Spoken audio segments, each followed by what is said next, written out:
Hey, are you ready to learn how to become authentic? Hey guys, it's me Dax. I am just at the end of several hours of my daily adventures out here in Sedona. I'm back out into this beautiful canyon again, into sunlight.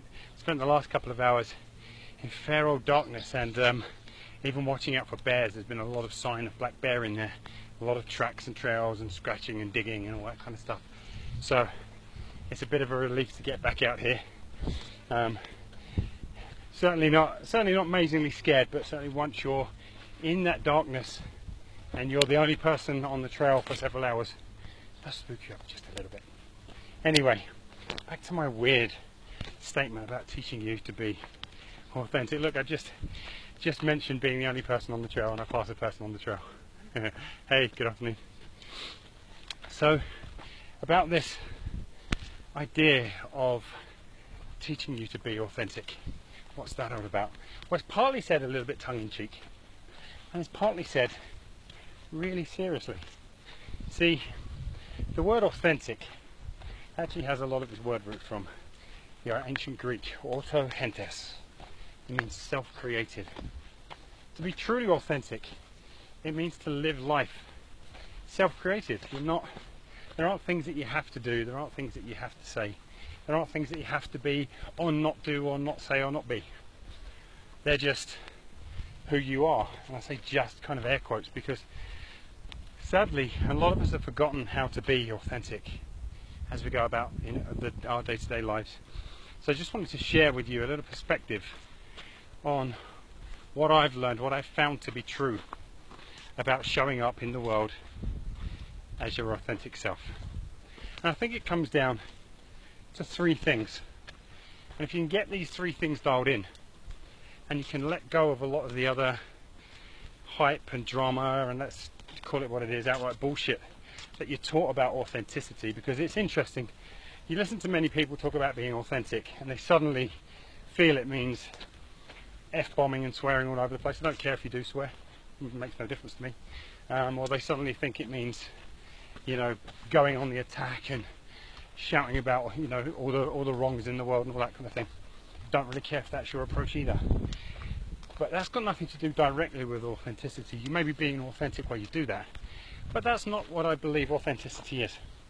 And I think you can narrow down the recipe ingredients for authenticity into just three things. Thing one, your beliefs. What are your beliefs? And I mean, what are your beliefs about everything? I don't just mean about your beliefs about being a coach, your beliefs about being a business person. It includes that, but it's not just that. What are your beliefs about life, about relationships, about money, about sex, about spirituality, about religion? About so many aspects of your human existence. What are your beliefs? So you ask many people, and it seems like they don't really know what their beliefs are. What are yours? Beliefs are like your map. They're a representation of the lie of the land. It's how you see life. And until you're really, really clear upon how you see life, and you're very clear on what those beliefs are about it, and you're living in accordance with those beliefs, it's very difficult to be authentic. It doesn't mean that you never slip up, and it doesn't mean you never say things you don't mean or get angry or anything like that. But are you following your own map? Next, part two of living the authentic life.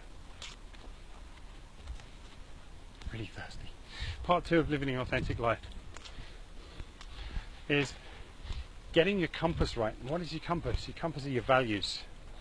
What are the things that you're going to direct your life by? Like if I talk about my values, I'm very, very clear. My primary values are truth and joy and love. Again, it doesn't mean that I always live those things. It doesn't mean I never get angry or grumpy or tell a half-truth or even an outright lie. But it means I know that I'm on course in my life when I'm following that compass. Does that make sense? So now we've got the map and the compass. The third part we need in order to live the authentic life is our purpose. The reason why we're here, the reason why we're taking up space, the reason why we're taking that journey with that map and that compass in the first place. Okay, so your purpose becomes a huge driving factor in your authenticity, because if you're living life not following your purpose, if you're living life without your purpose defined, how can you ever live life authentically? How can you ever live life in a self-created way? How can you ever live life with authority?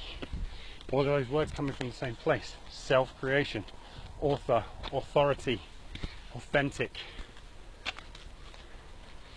You need those three things, or at least I believe you need those three things. I'm just a guy with an opinion, I could be wrong, right? But ask yourself, carry out kind of like a little assessment on yourself. How many of those three things do you have in place that you're really clear on? What's your bigger purpose? What's your values? What's your beliefs? And are you walking in the direction of all three of those things on a day in, day out basis? If you are, that's living your authentic life. And it has nothing to do with what anyone says that you can or can't, should or shouldn't, will or won't do, and everything to do with you saying, this is who I be. This has been me, Dax. I hope you've enjoyed this mad ramble on my mad ramble. And once more, another look at this beautiful terrain. Till next time, be authentic and take care.